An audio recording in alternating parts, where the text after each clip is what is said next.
I walked into that restaurant pretending to be broke and naive, just to see how my husband's stepfamily would treat someone they believed had no power. The insults came fast, hidden behind polished smiles and polite words. I stayed silent and let the disrespect pile up, because by the time my hand reached into my bag, the evening was already moving toward an ending no one at that table could imagine. Before I tell the full story of what happened next, take a second to support the space. Follow the channel and share where you're listening from, because stories like mine deserve to be heard by people who understand what quiet strength really looks like. At 38, life had already taught me how to observe before reacting. I had learned that people reveal their true character fastest when they believe someone cannot fight back. My husband had always known me as simple, reserved, almost invisible.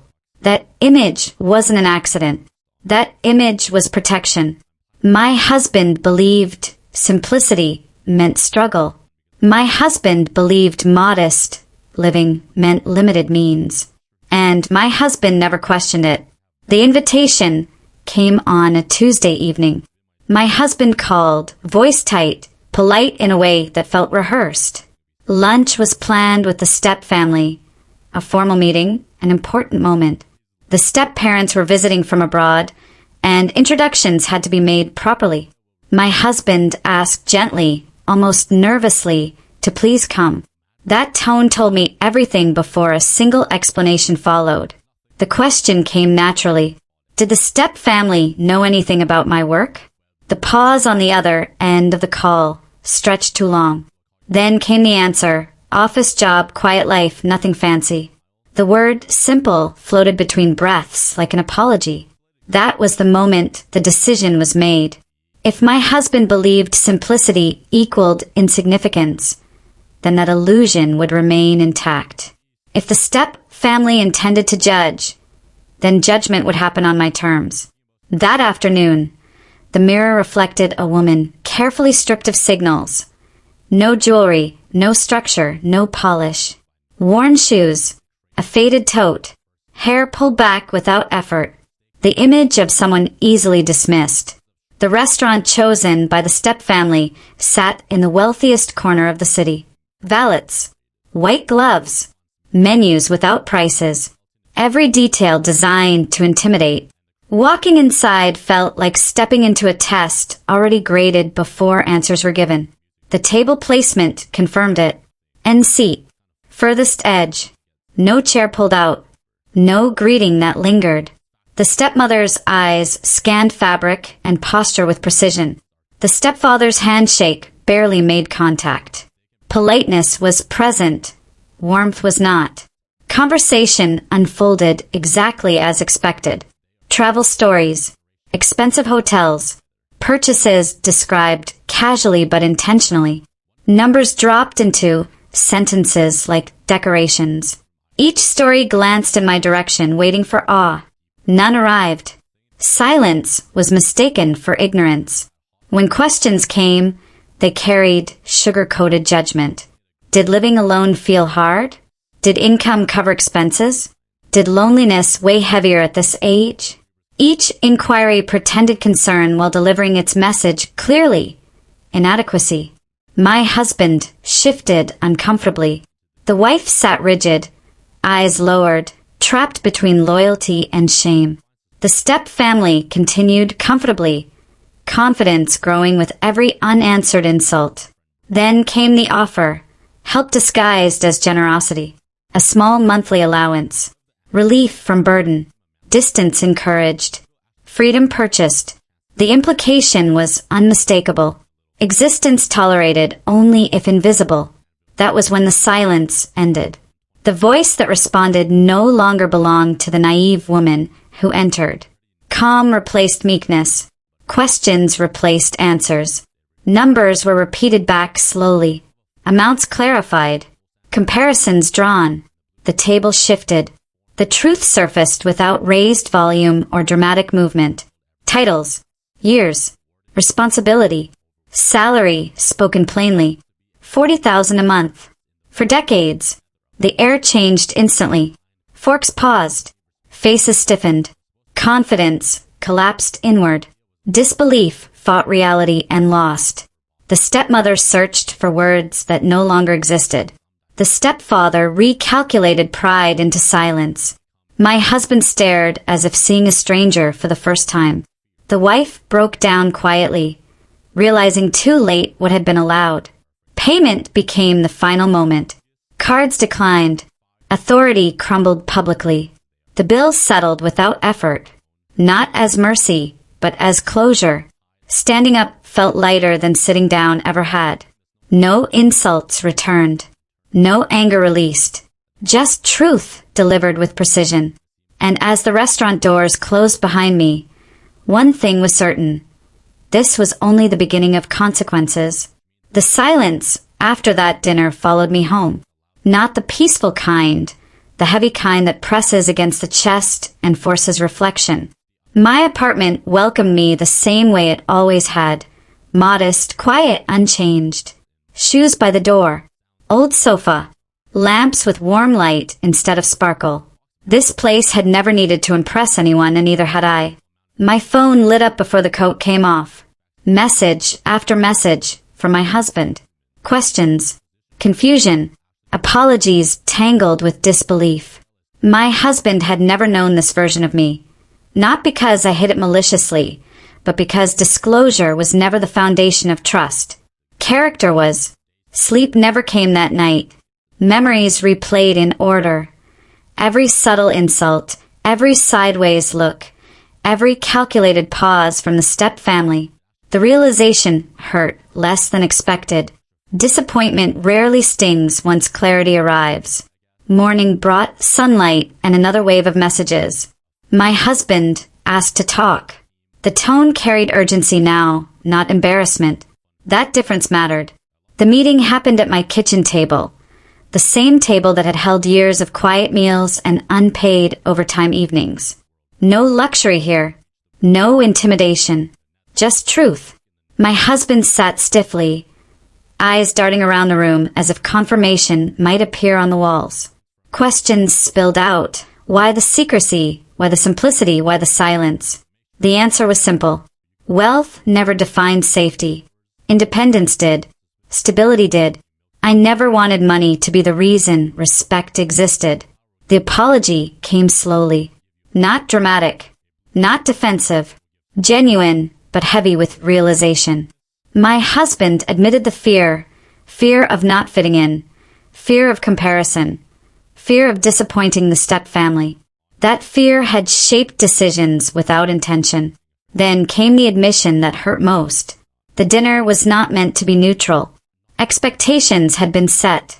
Warnings had been given. The stepmother had insisted on formality. The stepfather had demanded discretion.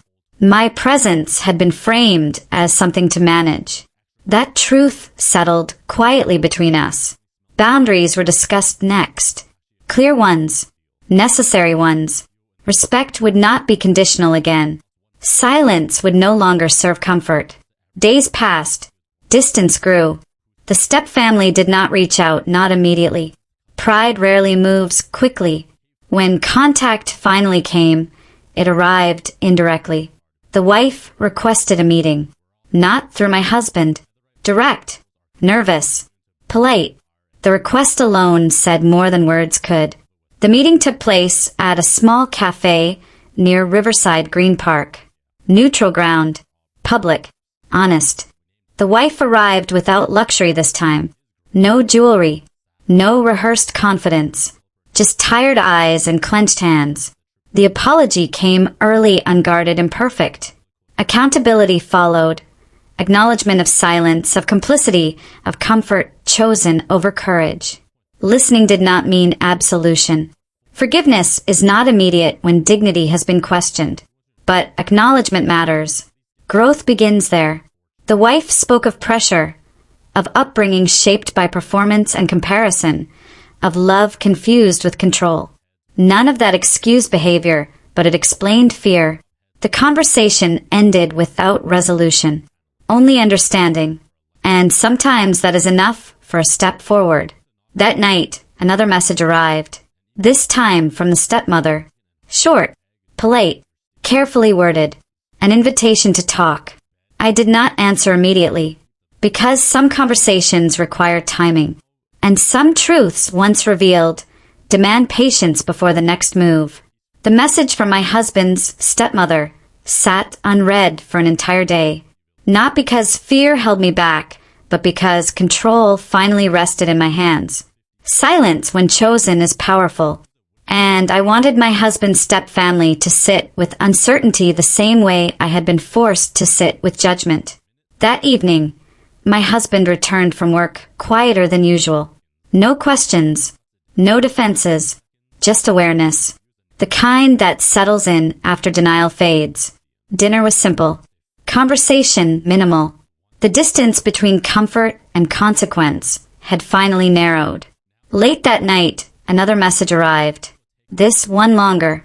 Still polite, still careful, but the tone had shifted. The confidence was gone. In its place sat formality and restraint. A request for a meeting. Neutral location. Coffee. Conversation. To clear misunderstandings. Misunderstandings. That word always appears when power shifts. I agreed. The cafe chosen by my husband's stepmother was elegant but restrained. Linen napkins, muted lighting, expensive without shouting. A deliberate choice. Image always mattered to that woman. Image and control. Arrival was early. Old habit. Observation comes best when patience arrives first. My husband's stepmother entered 10 minutes later. No dramatic entrance. No greeting smile. Just measured steps and guarded posture. The woman who once ruled the table with confidence now hesitated before sitting down. Conversation began with weather, travel. Small talk stretched thin. Then came the pivot. Concern was expressed. Intentions clarified. Respect emphasized. Every sentence crafted to sound generous while preserving superiority. The dinner, according to my husband's stepmother, had been misinterpreted. Cultural differences, miscommunication, stress from travel. None of that surprised me. What did surprise me was the question that followed. Why the deception? The tone carried accusation masked as curiosity, as if the discomfort felt by my husband's stepfamily outweighed the humiliation delivered without hesitation. The response was calm, simple, direct. Observation, pretending revealed truth faster than confrontation ever could. Kindness does not require wealth. Respect does not require explanation. And dignity should never depend on status. The stepmother bristled. Control slipping is always uncomfortable. The next move was predictable. Apology without accountability. Words like regret, and if offense was taken, not responsibility, not ownership. Then came justification, protection of family, concern for stability, fear of burden. That word again, burden. The silence after repeating it aloud was deliberate. Letting someone hear their own language often works better than argument. The stepmother attempted to recover. Pride does not release easily. An offer followed. Dinner. Fresh start. Family harmony. Moving forward. No acknowledgement of wrongdoing. No change promised. Just a desire to reset without consequence. That offer was declined. Not harshly. Not dramatically. Simply refused. Because moving forward requires acknowledgement of where damage occurred.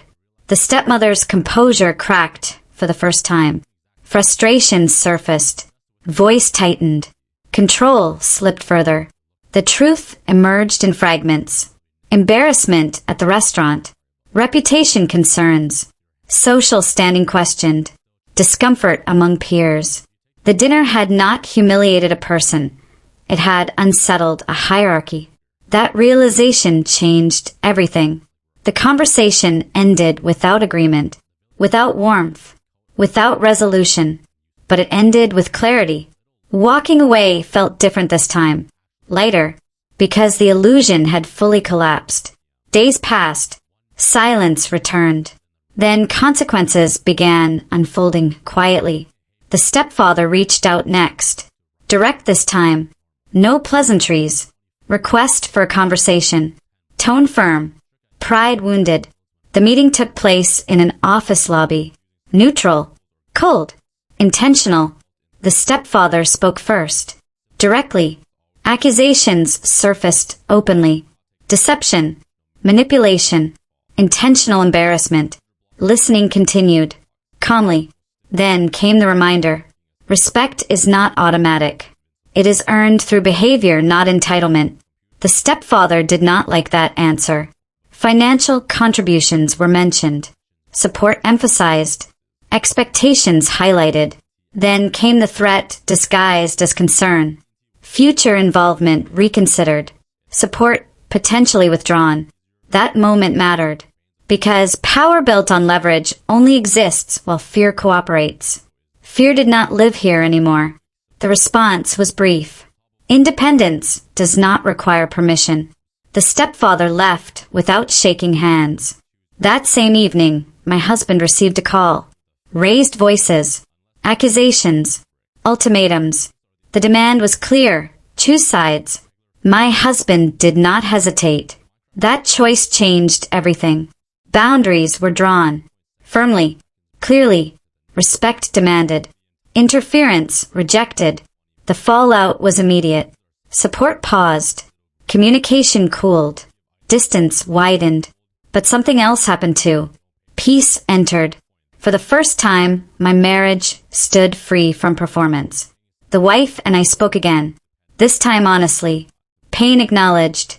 Growth discussed. Boundaries agreed upon together. The step family faded into silence. Weeks passed. Then the unexpected happened.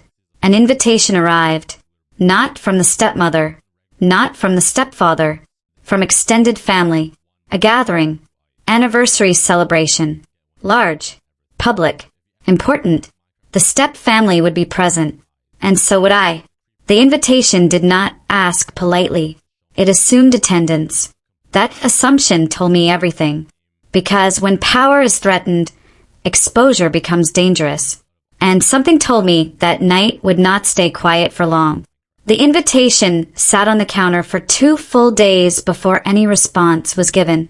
Not because confusion lingered, but because intention mattered. Large family gatherings are never about celebration alone. They are about positioning, about witnesses, about restoring control when it has been lost privately. Attendance meant exposure. Declining meant avoiding confrontation. Avoidance had never been my habit. Acceptance was sent without commentary. The event took place at a private estate outside Brookhaven, the kind reserved for anniversaries measured in decades and wealth. Valets lined the gravel drive. Guests arrived dressed to signal importance. Conversations floated before doors even opened. Walking in felt familiar. Another room designed to measure worth before introductions. But this time no disguise was worn. Simplicity remained, but confidence did too. Not loud, not polished, present. The step family arrived shortly after. Tension followed them like static. The stepmother scanned the room immediately. The stepfather stiffened upon eye contact. The wife shifted uncomfortably between loyalty and awareness. My husband's hand found mine without hesitation. That small gesture mattered more than any spoken defense. Greetings were exchanged politely, coldly. No smiles lingered. No warmth returned. Others noticed. Curiosity grew. Dinner began. Speeches followed. Toasts were made. Compliments delivered. Applause filled pauses. On the surface, nothing appeared broken. But cracks always show when silence stretches too long. A distant relative raised a glass and praised family unity. Words like legacy and strength echoed across the room. The stepmother nodded approvingly, posture restored. That was the moment chosen. Questions came casually from across the table. Inquiries about work, about travel, about lifestyle. Questions designed to reframe narrative publicly. The stepmother answered on my behalf before I could respond. Downplayed, simplified, Redirected. I let it happen once. The second time I corrected calmly. The third time I spoke clearly. Not defensively. Not emotionally. Simply factual. Titles were mentioned. Responsibilities clarified. Regions named. Projects referenced. Eyes shifted. Whispers started. Interest replaced indifference. The stepmother attempted to redirect again. Failed. The stepfather interrupted. Voice sharper. Tone dismissive. That interruption triggered something deeper. The truth was no longer private. It belonged to the room now. Questions followed. Genuine ones. Respectful ones. People asked directly. Listened attentively. The step family watched status slip with each answer. The wife looked relieved. My husband stood taller. And then came the moment no one expected. A board member from Northbridge Global Solutions approached. Recognition landed publicly. Introductions happened naturally. Respect followed instantly. The stepmother froze. The stepfather's face drained of certainty. That recognition did not humiliate, it exposed. Because power resented not humiliation but irrelevance. Conversation shifted permanently after that. The step family withdrew, quietly. No confrontation. No apology. No correction. Just retreat. Later that evening, my husband's stepfather attempted one final maneuver. Private conversation requested. Controlled environment. Authority reclaimed. The answer was no. Boundaries do not bend under pressure. The wife joined me near the terrace later. Eyes glassy. Voice low. An apology followed. Real this time. Not practiced. Not polished. Earnest. Responsibility was taken for silence. For fear. For complicity. That apology was accepted. Not forgotten. Not erased. But acknowledged. The stepmother never approached again that night. The stepfather left early. The gathering ended without incident, but something fundamental had shifted. Driving home, the city lights felt different. Lighter. Less performative. Because truth does not need repetition once it has been heard. And that night, everyone heard it. What no one realized yet was that consequences do not always arrive loudly. Sometimes they arrive quietly, and the next message would prove exactly that. The message arrived 3 mornings later, not as an apology and not as an invitation, but as a demand wrapped in formality. The subject line alone revealed intent. It referenced family concerns and necessary clarification. Language designed to sound cooperative while asserting authority. The stepfather wanted a meeting. Private. Immediate. That urgency confirmed something important. Control had slipped further than expected. The location proposed was an office downtown, one of the stepfather's properties. Neutral ground in name only. Power always prefers familiar territory. The answer was delayed intentionally. When the response came, conditions were included. Public location. Time limits. No intermediaries. Transparency. The reply was not immediate. Pride resists compromise. But eventually agreement followed. The meeting took place at a hotel lounge near the financial district. Open space. Witnesses nearby. Balance restored. Arrival came first again. Observation matters. The stepfather arrived stiff-backed, jaw-tight, suit flawless. A man accustomed to command. A man unused to denial. Conversation opened abruptly. No pleasantries. No small talk. Accusations followed. Words like manipulation, humiliation, betrayal were used freely. The narrative painted the step-family as victims of deception. Listening continued calmly. Letting anger exhaust itself often reveals more than argument. Then the real concern surfaced. Reputation. Connections questioned motives. Associates whispered. Assumptions shifted. Authority weakened. That was the wound. The response was simple. Respect is not damaged by truth. It is damaged by behavior exposed. The stepfather rejected that premise immediately. Raised voice. Defensive posture. Authority challenged publicly. Then came the threat. Inheritance reconsidered. Support withdrawn. Family ties strained intentionally. That threat landed without impact. Because leverage requires dependency. Dependency was never part of this equation. The stepfather's frustration peaked. The mask cracked fully. Insults replaced strategy. Character attacked. Motives questioned. And then, without intention, the truth emerged. The stepfather admitted fear. Fear of losing control. Fear of losing status. Fear of being exposed as ordinary beneath wealth. That confession changed the tone entirely. The meeting ended abruptly. No resolution. No agreement. But something shifted permanently. That same evening, the wife received a call. Not from parents. From extended family. Questions were asked. Clarifications requested. Stories compared. Truth travels fast when lies rely on silence. Within days, the stepfamily's narrative collapsed completely. Stories contradicted. Behavior questioned. Past patterns noticed.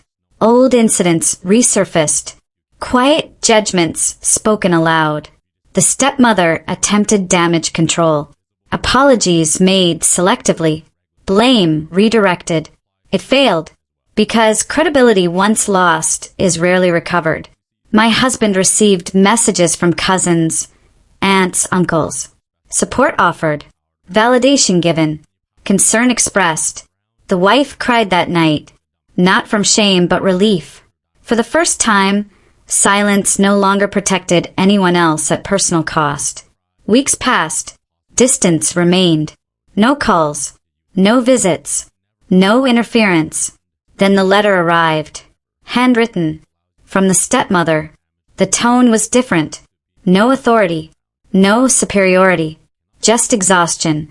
Acknowledgement appeared without justification. Regret expressed without conditions. The letter admitted fear, pride, cruelty disguised as concern. It did not ask for forgiveness. It asked for peace. That mattered. Response took time. When it came, it was brief. Boundaries reaffirmed. Respect required. Space maintained. Reconciliation possible only through consistency, not words. The stepmother accepted quietly. Life stabilized. Routine returned. And then came the final shift. A corporate announcement made headlines locally. A merger. A leadership appointment. A profile feature. My name appeared publicly for the first time. No secrecy. No disguise. Visibility arrived naturally. The step family saw it the same way everyone else did. Through screens. Without control. Without commentary. Without access. And that was the moment everything truly settled. Because power exposed by choice is strength. But power revealed by truth is permanence. And nothing unsettles fragile authority more than permanence earned, not inherited. The article spread faster than expected. Not because of scandal, not because of drama, but because success still attracts attention even when it's built quietly. A regional leadership profile. A corporate interview. A photograph taken in a boardroom, not a restaurant. No designer clothes. No stage glamour. Just presence. The step family saw it the same way everyone else did. Through distance. No commentary attached. No explanations offered. Just facts, published plainly without apology. That silence mattered. The next contact didn't come from the stepmother or the stepfather. It came from someone unexpected, an extended relative, someone who had watched everything unfold without choosing sides until truth became unavoidable. The message was careful, respectful, curious. An invitation arrived. Smaller this time. Private. No spectacle. No audience. I declined. Not out of spite. Not out of fear. But because closure had already happened. Reopening wounds for the sake of comfort helps no one. My husband understood immediately. There was no debate. No negotiation. Boundaries, once drawn, no longer needed defending. The wife struggled more. Not because Doubt remained, but because grief had arrived. Grief for the version of family believed in. Grief for approval no longer sought. Grief for an identity built on performance that now felt hollow. Support mattered then. Quiet conversations. Patience. Allowing space for emotion without rushing resolution. Change does not arrive cleanly. It arrives in layers. Weeks passed. Routine settled. Work continued. Evenings returned to calm. Then came the unexpected visit. No warning. No call. Just presence. The stepmother stood outside my apartment building one afternoon. No jewelry. No makeup. No audience. Just a woman stripped of performance. The request was simple. A conversation. The instinctive answer was no. But curiosity softened resistance. The conversation took place inside my living room. The same modest space that once fueled assumptions. The same couch. The same quiet. The stepmother spoke first. Apology followed, not polished, not rehearsed. Broken in places. Defensive in others. But real. Acknowledgement came slowly. Of cruelty. Of judgment. Of entitlement. Of fear disguised as protection. Listening did not mean forgetting, but it allowed honesty to breathe. The stepmother admitted something important. Power had always been used to control outcomes, to dictate narratives, to manage appearances. That dinner had shattered illusion, not because wealth was revealed, but because dignity stood firm under scrutiny. The conversation ended without resolution, but it ended without hostility. That was progress. Days later, the stepfather attempted contact. It was declined. Some bridges are not meant to be rebuilt. And then came the final complication. A legal notice. Nothing dramatic. Nothing urgent. Just paperwork. The stepfamily had initiated a restructuring of financial arrangements. Trusts adjusted. Support removed. Control reasserted through documents. It was meant to intimidate. It failed. Because independence renders leverage useless. My husband felt the weight of that moment more than anyone. Not financially, emotionally. That realization mattered. Support systems were rebuilt elsewhere. On values, on respect, on mutual effort. The wife began therapy. Not because something was wrong, but because clarity demanded unpacking. Growth followed. The step family faded further. Months passed. Then the final message arrived. Not from family. From silence itself. Because peace had finally replaced tension. No more anticipation. No more bracing. Just calm. And that calm confirmed something important. Pretending to be powerless had revealed everything that needed to be seen. But choosing to walk away proved who truly held power all along. And the last part of this story wasn't about confrontation. It was about freedom. The kind that doesn't need witnesses. The kind that lasts. The quiet that followed did not feel empty. It felt earned. Morning routines returned without tension hanging in the air. Coffee tasted the same. Workdays passed without interruption. Evenings were no longer spent bracing for the next message, the next demand, the next emotional tug-of-war. The absence of chaos was not loneliness, it was relief. My husband changed in ways that didn't need words. Posture straighter, voice steadier, decisions made without hesitation. For the first time, life wasn't being filtered through approval or fear. Choices were ours alone. My husband's wife changed too, slowly, imperfectly, but genuinely. Therapy opened doors that had been locked since childhood. Conversations once avoided became necessary. Boundaries once unthinkable became non-negotiable. Distance from the step family stopped feeling like punishment and started feeling like protection. Months passed. The step family became background noise. Occasional updates reached us through extended relatives, financial rearrangements, social discomfort. Quiet explanations offered without conviction. Reputation, once so carefully curated, now required effort to maintain. People noticed patterns when control slipped. That kind of awareness doesn't fade. Then came the holiday season. Invitations arrived from multiple sides. Some cautious, some hopeful, some assumptive. One invitation stood out. A handwritten card. No return address printed. No titles. No formality. From the stepmother. The message was short. An apology without justification. An acknowledgement without excuses. An invitation without expectation. No pressure. No guilt. Just an opening. Time was taken before responding. Forgiveness does not require proximity. Reconciliation does not require access. Healing does not demand reunion. The response, when it came, was honest. Distance would remain. Respect was appreciated. Growth was acknowledged. Peace was preferred. The stepmother accepted without argument. That response mattered more than the letter itself. Because for the first time, control was not demanded. Life moved forward. Work expanded. Projects grew. Leadership responsibilities increased. Recognition followed naturally without pursuit. My husband flourished in ways that had nothing to do with money or approval. Confidence grew from autonomy. Pride grew from values. The wife found balance. Not perfection, but authenticity. The kind that feels grounded instead of performed. And then, one evening, a realization settled quietly.